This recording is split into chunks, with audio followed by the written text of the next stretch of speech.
Bienvenue à la 37e partie du tutoriel de Flutter. Aujourd'hui, nous parlerons du Stagger Grid View. Le Stagger Grid View est une vue de grille échelonnée en Flutter qui permet de changer plusieurs colonnes avec des rangées de taille très différentes. Donc, on ira au niveau de notre code et on essaiera de créer notre Stagger Grid View afin que vous compreniez comment ça fonctionne. Donc, au niveau de notre code, nous avions toujours la même structure du code. Nous avions le matériel de app qui est importé, vous avez le run app, vous aviez le stateless, le stateful, vous aviez le state. Et après ça, on part directement, vous aviez le corps du programme. Donc, on va, pour ce faire, aller sur le site de PubDev. Donc, comme vous constatez, j'ai essayé de commenter cette partie. Je vais vous montrer comment tout ceci fonctionne, on l'a déjà utilisé. Donc, vous partez sur le site de PubDev et vous cherchez un Stagger Grid View. Et vous aviez tout simplement l'affichage à ce niveau. Donc, je vous montre plus ou moins comment ça fonctionne. Vous aurez un affichage de votre application, des images qui peuvent être présentées sous cette forme ou bien sous cette forme-ci. Vous pourriez avoir la possibilité de renverser votre appareil pour voir plus ou moins comment il sera présenté. Vous aviez aussi plus ou moins la visibilité avec des images de cette façon, avec un décalage au niveau des colonnes et au niveau des lignes. Et vous aviez vos informations à ce niveau-ci. Donc vous pouvez jeter un coup d'œil sur ce package et vous verrez plus ou moins comment ça fonctionne. Donc pour ce faire, qu'est-ce qu'on va faire? On va devoir télécharger, copier les dépendances du Stagger Grid View. Celui-ci, vous prenez la version qui vous sert, vous pouvez prendre la 3, ou bien vous aviez d'autres versions, vous pouvez prendre aussi la 2.7, ça dépend de vous. Donc vous copiez d'abord dans un premier temps les dépendances et après vous allez devoir importer le package. Donc vous aviez le package en question qui est ici. Donc vous aviez mon package que j'ai commenté, je vais le décommenter. Vous aviez le package en question ici que vous copiez au niveau de votre code et vous partez au niveau de PubSept que nous avions déjà exécuté et vous aviez ici votre package que vous collez. Après avoir effectué cette procédure, vous faites clic droit, vous faites get package, ou bien vous pourriez aussi partir au niveau de la commande à ce niveau-ci. Je vais fermer mon terminal à ce niveau. Vous partez au niveau du terminal. Donc ici, vous tapez Flutter pubget. Et c'est tout. Je vais repartir à ce niveau-ci. Vous aviez à ce niveau Flutter pubget. Et c'est tout. Vous validez cette fonction. Vous tapez Entrée.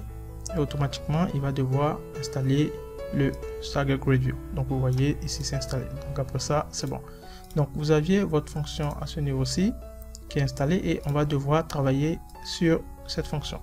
Donc qu'est-ce qu'on va faire? On va partir tout simplement à la fin de notre code et on va créer une classe et cette classe on va l'appeler par exemple info. Donc j'appelle ma classe info, pardon, à ce niveau-ci et je vais donner les différentes fonctions que j'aimerais. Donc vous aviez image par exemple.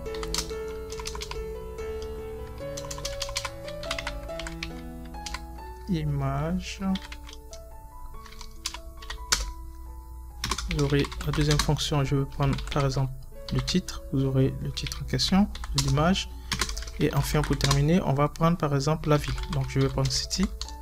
Donc vous aviez votre fonction qui se trouve à ce niveau-ci. Après ça il faut effectivement ajouter un constructeur, donc vous aurez votre constructeur qui sera présenté sous cette forme, qui sera vis.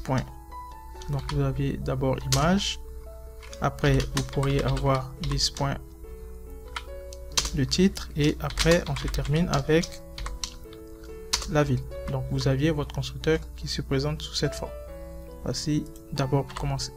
Donc on a créé notre classe, on va essayer de créer par la suite une liste pour pouvoir essayer d'initialiser notre classe avec les différentes informations. Donc on aura notre classe, notre liste pardon, qui est de type info, qui s'appelle info et on va devoir initialiser nos informations à l'intérieur.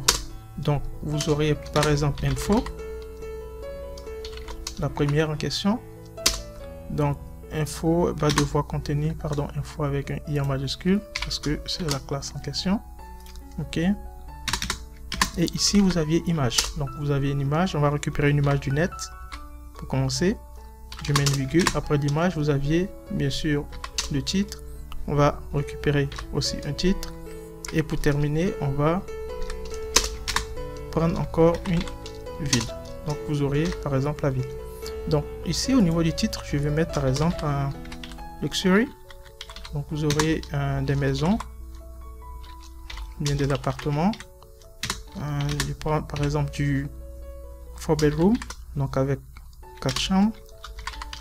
C'est bon, et c'est situé où? Je vais prendre par exemple Toronto. Okay. Vous aviez ça, je vais copier une image sur le net et je vais copier à mon niveau.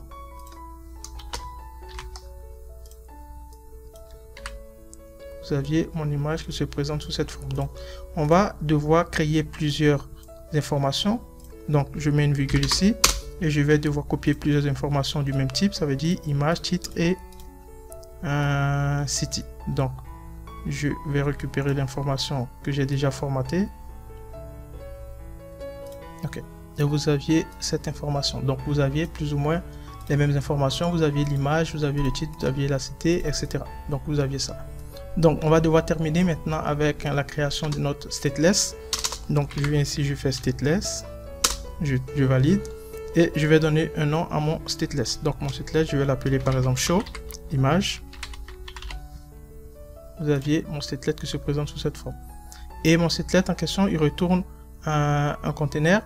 Je vais devoir d'abord, pour ce faire, déclarer ma fonction que j'ai eu à créer, c'est-à-dire ma classe, afin de pouvoir l'utiliser. Donc je vais prendre final et je vais appeler ma classe que j'ai créée, qui sera de type verif. Donc vous aviez cette petite erreur parce qu'il faut créer un constructeur. Donc je valide le constructeur et tout est bon. Donc on va partir à ce niveau-ci et on va devoir créer tout simplement nos informations à ce niveau-là, au niveau de notre stateless. Donc qu'est-ce que je vais faire? Je vais prendre par exemple une colonne. Je crée une colonne à ce niveau-ci, je valide. Bien sûr, vous aviez des enfants au niveau de la colonne. Et vous auriez maintenant, on va essayer de récupérer par exemple une image. Donc je prends image et on récupère l'image du net. Et l'image en question, ça sera de type verif.image. Donc on va récupérer notre image qui se présente sous cette forme. Vous aviez ça. On pourra essayer aussi de lui ajouter un contour, un widget. Donc je vais prendre le widget de type cliprec que nous avions déjà utilisé, qui se présente sous cette forme. Et on va ajouter différentes fonctions à l'intérieur. Par exemple, vous avez le border radius et on aura le border.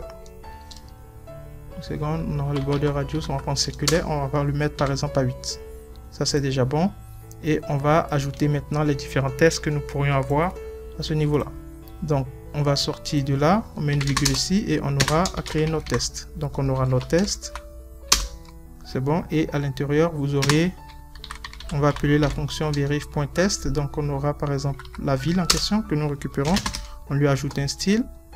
Donc, je mets style, je mets test style.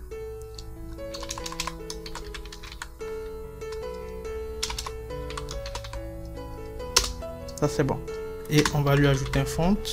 On va le mettre de type gras, par exemple. Donc vous aviez font bold. Et on va créer enfin la dernière partie. Donc on a eu à récupérer l'image, on a eu à récupérer le nom de la ville. Et enfin on va terminer avec tout simplement le titre. Donc qu'est-ce que je fais? Je coupe ça. Je me mets ici, je colle. Et ça je vais appeler, il sera de type title. Ça c'est bon. Donc vous aviez ça. On va ajouter un petit espace vers le bas. Donc vous aurez size box. Et on va lui donner par exemple du 30 comme hauteur. Ça c'est bon. Donc on a notre size box avec une hauteur de 30. Vous aviez déclaré toutes les informations à ce niveau-là. On va partir maintenant au niveau du corps de notre programme. Donc à ce niveau-ci. Et on va devoir travailler pour pouvoir afficher notre Stagger Grid View. Donc je vais commenter la partie du centre comme on le fait d'habitude. Je le commande et ici on va devoir travailler pour appeler notre fonction. On va créer un conteneur à ce niveau-ci. Donc on a notre conteneur et à l'intérieur du conteneur qu'on va lui donner un espace margin par exemple avec la fonction add margin. Donc on va utiliser 10 par exemple comme espace en haut en bas, à gauche à droite. Vous avez la fonction du nom de vous aviez le child et maintenant on va devoir appeler notre fonction du nom de Stagger Grid View Builder. Donc vous aviez le count builder, celui-ci que nous allons récupérer et travailler avec ça. Donc c'est celui-ci qui va nous permettre d'afficher toutes les informations. Donc je formate mon code rapidement et j'ai ça, c'est bon. Donc au niveau du count, du cross-axis count, je vais le mettre à 4. Après on pourra essayer de modifier, vous comprendrez comment ça fonctionne. Je vais ajouter aussi un main space, vous aviez cette fonction et on va l'ajouter par exemple du 5.0. Vous aviez encore une fonction du nom de cross, ok, axis space, vous pouvez le prendre aussi à 5, ça c'est pas mauvais. Et après ça vous aviez aussi la fonction shrink wrap. Donc celui-ci il faut obligatoirement le mettre à vrai. Et pour terminer vous aviez cette fonction du nom de primary, ici vous devrez le mettre à faux. Si vous regardez plus ou moins au niveau de la documentation, ceci est recommandé pour permettre au fait de pouvoir avoir un défilement des informations. Vous pouvez effectuer un scroll que nous avions au niveau de notre classe, des informations que nous avions initialisées. Si nous avions 20, alors on aura 20 à ce niveau-ci. Maintenant à ce niveau-là, on va devoir appeler notre fonction du nom de builder que nous ferons d'habitude. Vous aviez le builder context et on utilise le contexte. On va déclarer une variable qui est de type int et on va avoir l'index pour récupérer toutes les différentes informations au niveau de notre index. Et ici on va devoir retourner notre fonction que nous avions créée du nom de show info. Vous aviez notre fonction ci. Ça c'est bon, on met une point virgule ici puisqu'on retourne l'information. Derrière on appelle maintenant notre fonction vérification. Et on aura l'affichage de notre information qui sera de type index. Donc on va devoir effectuer un cycle sur tout ce que nous avions eu à initialiser dès le départ. Et derrière vous pourrez récupérer toutes les informations que vous désirez. Donc voici plus ou moins la petite structure. Pour terminer, on va ajouter notre fonction. Donc vous aviez le Stagger Title Builder, celui-ci. Alors vous allez aussi créer une variable ici qui est de type index qui va aussi spécifier le nombre d'informations que nous aimerions avoir au niveau de la ligne ou bien de la colonne. Donc on va devoir retourner notre Stagger Title. Donc vous avez le Stagger Title, on peut prendre le count, on peut prendre l'extend, on va prendre le fit. Okay. Au niveau du fit on va ajouter 2, donc vous voyez au niveau de l'axis vous aurez 2. Donc ici voici plus ou moins comment tout fonctionne. On va devoir ajouter j'ai ajouté ici un point virgule et c'est bon. On va exécuter notre code et voir derrière ce que ça nous donne comme information. Après l'exécution, vous voyez, nous avions ici l'affichage de nos images avec les différents titres et les différentes villes que nous avions initialisées au niveau de info. Je descends pour que vous voyez à ce niveau-ci. Vous avez tous les différentes images et les différents titres et les villes en question que nous avions définies. Et derrière, ces informations, nous les appelons au niveau du stateless qui va afficher la structure de notre code avec un border. Donc ici nous avions l'image, après l'image nous avions le test, après le test nous avions encore le deuxième test et enfin nous avions un sizebox. Vous aviez un sizebox de 30 et vous pourriez avoir toutes les images qui se trouvent au niveau de votre application. Et pour terminer, vous appelez la fonction au niveau du corps du programme à ce niveau-ci et vous aviez les différentes fonctions. Donc ici vous pourriez changer, si je le mets par exemple à 2, vous allez voir ce que ça donne. Je sauvegarde, vous voyez, vous aviez seulement une image à ce niveau-là et vous aviez les autres au niveau du bas. Donc axis 2, ça veut dire que vous aviez, si on divise au fait cette image en deux, vous aviez la première qui est la moitié et le reste qui reprend le reste. Donc vous aviez toutes les informations à ce niveau-ci. Donc pour que ça soit plus intéressant, préférable d'utiliser 4. Donc vous aurez 2 images sur l'axis en question. Donc je sauvegarde et c'est bon. Et vous aviez au fait votre Stagger Grid View qui se présente sous cette forme et vous pourriez le manipuler comme vous le désirez. Donc voici plus ou moins comment fonctionne les Stagger Grid View avec Flutter. Si vous avez des questions, vous pouvez me revenir via des commentaires et derrière j'essaierai de vous répondre. Merci encore et bonne journée.